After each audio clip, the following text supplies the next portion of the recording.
want to be sure that you guys understand that you are going to be committing to about 15 hours in total of your time to this program if you get accepted. Let's go to talk about an application. What is a strong application? So a strong application, some things that we want you to avoid. Answering the question with only one sentence. Please elaborate. We really want to learn your story. Also remember that grammar is important.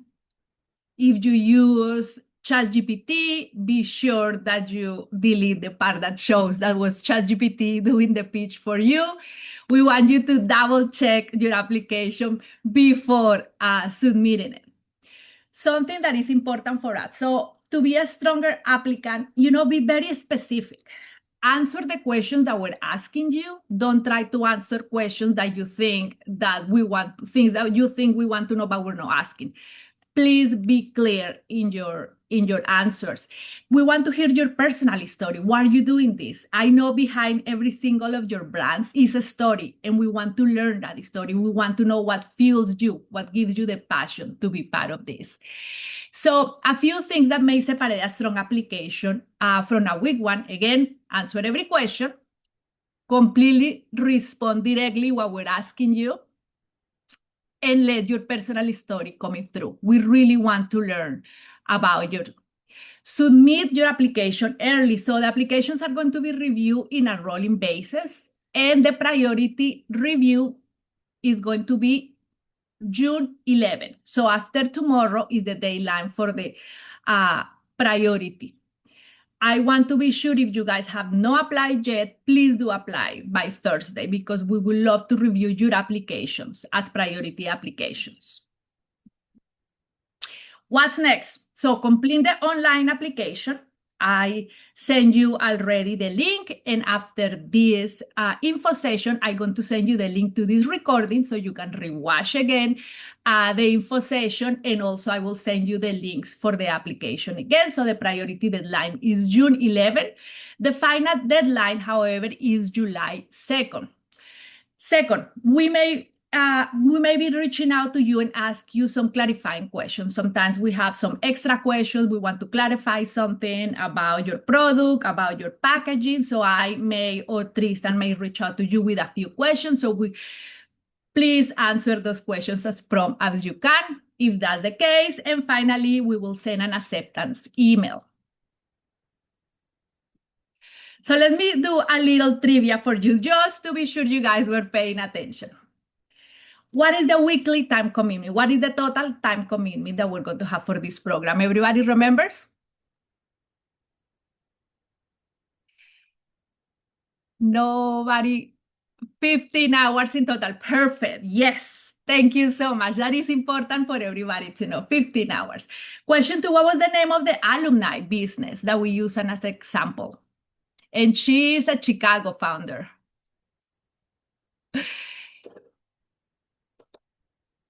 Everybody remember that? Her name?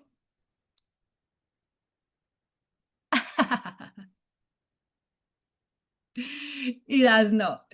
Perfect. Let me see over here, no? Ashunta Sheriff's Kendrick. You guys definitely would love to get to meet her. She's a Chicago founder. And the last one, what is the priority deadline? Perfect, June 11th. There you go. Great. Now let's going to move into Q&A. I want to be sure that everybody, all your questions are going to be answered. That's something that we really want to be sure. So let's go to open the floor. Let's go to open the chat. Perfect. Mara, what question do you have? Hi, yes. 2 quick questions. First, if we submitted an application, is there anything that we get back, like an email just acknowledging, just make sure it went through, or no? There's no acknowledgement? There is no email that goes through. Okay. That is a good question, but there's no email that goes through. You're more than welcome at any time to send me an email and ask me, Linda, I just sent my application. Did you got it? Not? Or any other questions that you may have. I will be happy to answer. That's what I'm here to support you. Thank you. And the second thing real quickly was, who's in the audience for the pitch? So when we're figuring out what that pitch looks like, investor pitch versus competition pitch versus like retailer pitch? Kind of how Great is question. it Yeah. geared? Thank you for asking. So, the audience will be general. It'll be different ecosystem partners from Chicago. Like the way that it's set up, there's three judges and then there's an audience. So, in tailoring the pitch, you'll have 3 minutes for the pitch.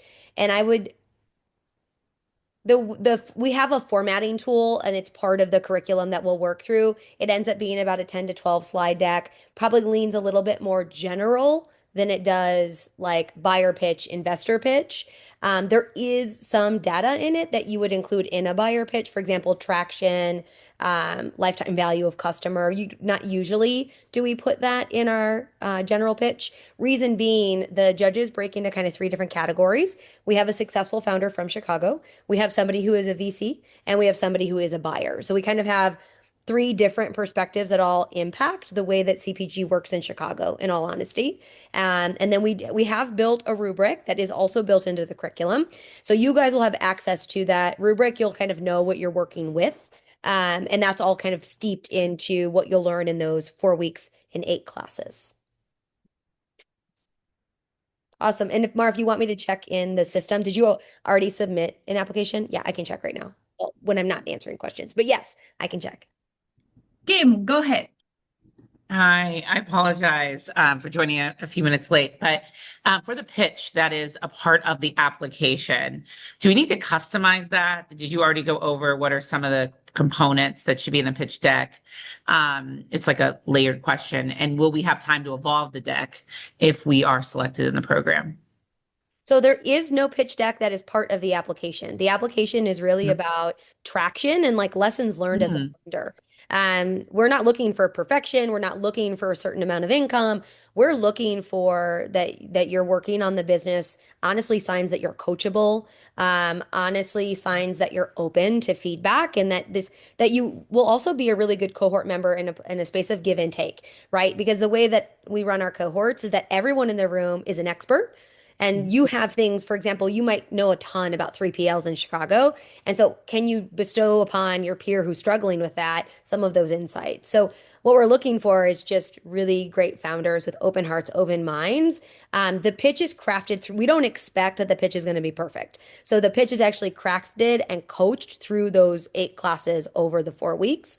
And there'll be many checkpoints in which you'll get coaching and feedback on it along the way, not only from like the script, what you're saying, but also like the design. Like if slide 4 is suddenly like 4,000 words of text, you're going to get Right. coaching on that, less text. So yes, again, the goal is not perfection when you apply, but again, that you're just open to be coached.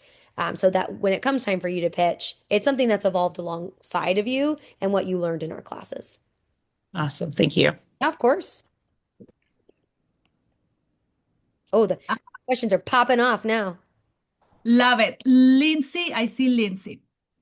Yeah, I just had a very specific question. So we're actually in the middle of a rebrand right now. So we're after 10 years in business, we're redoing our logo, our packaging, everything like that.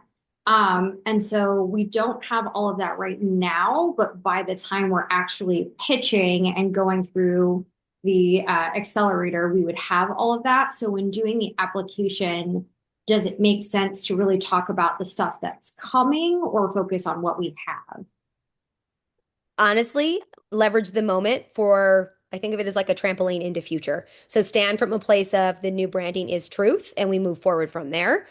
So that very much so, you probably have mock-up images, you have the fonts, you have the colors. So I think we just incorporate it into all the assets, and then, potentially on the website or wherever somebody will find you a coming soon. I think you can also, we had a company just come through. So SeatSpot's been doing retail programs for 6 years. We just ran basically an open call event for Walmart where we worked with about 30 companies in DMV. And we had somebody, MoMA's out of Ohio, that was in the process of a rebrand. And I think slide 2 of their deck showed old versus new, rooted it in customer feedback, why they did what they did. We're very transparent about it, and they have a fast pass to sell on the shelf. So I don't think perfection. I think just being able to tell the story, but think about future and having an audience in a room full of people with eyes on your brand. You want your best foot forward. So if you've got those assets and you're ready to show them the color story, the fonts, let's include them now if possible. Okay, awesome. Thank you. Yeah. Yes, Danny, I see your application. Danielle, go ahead. Did you have a question? I do. I just wanted to make sure I understand. My business is not physically located in Chicago proper, but I am in Cook County, Where are you located? in the suburbs, Park Forest. I believe if it's Cook County, we should be good to go. I mean, Mhm. this Yeah. this extends all the way up to Colorado. I mean, Lake County is even included. So, and that's pretty much in my mind Wisconsin. So, Okay, so I think you're okay. thank you. Yes, you're Oh, good. and I also had to, the application process did ask for a pitch upload, so I uploaded a previous one. There's an elevator pitch component, right? And that's just to like give us some of the high level stuff. It wouldn't be a one for one what you would do like on stage. So Okay, don't panic yourself with like having a 15-minute slide. okay, thank you. Thank you, Daniel. And Nikita. Hi, good afternoon. I just got a quick question. You all have stated that you were looking for us to already be in retail or have, other platforms besides for online sales. And I've previously been in other stores. I mean, I've been out of state, on Sprout shelves, but I'm currently not in any stores while I'm trying to close on the property here in Chicago. It basically just came too convoluted, money lost with trying to do all of that out of the shared kitchen and it taking so long to get the storefront open. So I'm just trying to see how that flows for you guys if I'm qualified since I'm not currently in stores. So I think of it less, you could also have a strong D2C. You don't necessarily have to be in a storefront in Chicago. I think the choose your adventure books and kind of how those are set up. So I think, for example, some of the things that we are looking for, one of those things could be you're selling to a store, right? Another thing could be you have a very strong dedicated D2C channel. Another thing could be your white labeling for somebody, right? So there's a couple different things that show us that you have traction. Ultimately, the purpose of this program is to take somebody who's gearing up and ready for growth. They have an obstacle in front of them that capital will help them, and that this program works to help scale and grow them into the next phase of business. So it's not again, I hope I'm making it clear. It's not a one size fits all. I'm not looking for A, you're in a store, B, you're at 10,000 monthly revenue, and C, you're in Chicago. I think there's a little bit more flexibility and nuance with how it looks. So Okay. does that help? Yeah. Okay. Is All right. Sorry, Tristan, somebody's asking, is Maryville acceptable location? Maryville. Michelle, It, can you give me the zip code on that? Like yeah. the 1, 2, 3, 4, 5 of it? Yes, 46410. Thank you. Let me look that up because I'll be honest with you. While Indiana is a big topic for people of Chicago right now, I'm not quite sure where that is. So Yeah. I'll I follow up. know I was referred to the program by Emily Edwards, Okay. who is in the vicinity. So I just wanted to make sure. Yeah, she was the spread, right? I think it's the spread. Sorry, Yeah. our business. Yeah. Yeah, Good I job, was like, Sandra. all Yep. right, thanks, Michelle. Appreciate that. Good memory. Awesome. All right, I will get back to you absolutely. I also want to address the question in here about the breakdown. So the 15 hours a week, we always put buffer time in because I find that founders I work with are like, okay, so it's 2 hours of classes, but then they don't allot time to work on the business. And then come the pitch event, you're suddenly playing catch up and like college style cramming your deck assets in 45 minutes. So how this breakdown takes place is we have 2 classes a week, right? Those take place on Tuesday and Thursday, and those are little kind of mini classes. They're about an hour in length. You log on, we have some direct instruction. The idea, as mentioned, is that all of our classes are a make and take. So you're going to learn a skill, refine a skill, and polish it. Then outside of that, as mentioned, Sandra and I are open for coaching. So we've leveraged and we're kind of thought in those 15 that also leaves time for coaching as well as time for you to work on your business. So the actual you need to have, face on screen is for those 2 classes. And then, it should say up to 15 hours. That's us being like really, really carve some time out for yourself. But the two classes on Tuesday and Thursday are most important. Lindsay and Dan, did I get to it for you? And Lindsay's also asking who has to attend? If multiple co-founders are involved, who can one attend and not both? Yeah, absolutely. So the way I see it is whoever is going to pitch or edit the way you approach work, the decision maker is really the true title, is the person who should be in the class. So we've had, for example, SeatSpot's been doing programs now for 14 years, and sometimes we have the brand new hire in comms or marketing join. Well, they don't really get to make a decision about any of the core competencies of the business. And so it becomes frustrating for that individual. But if it's two co-founders and one of two is there and they're going to be the one presenting and pitching and they're getting all the coaching, then that's perfectly fine. If sometimes it has to switch between Lindsay and Dan, but you guys work into your schedule and your routine when you two are going to connect, that's fine by me as well.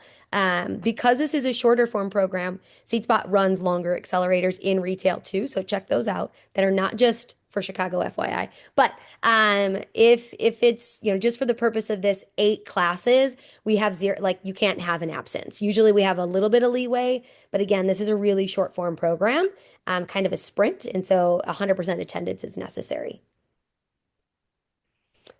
There's 5 brands in the pitch element, and there's a total of 10 that will be in our like little market space outside of the event. So we're looking at a total of 15.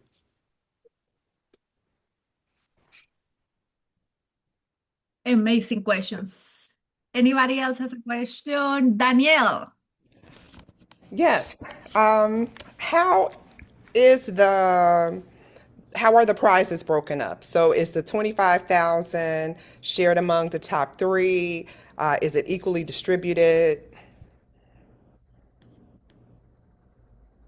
You got it. So it is not equally distributed. They're different size of first, second, and third. And I believe, Shannon, do you have the exact amounts per prize?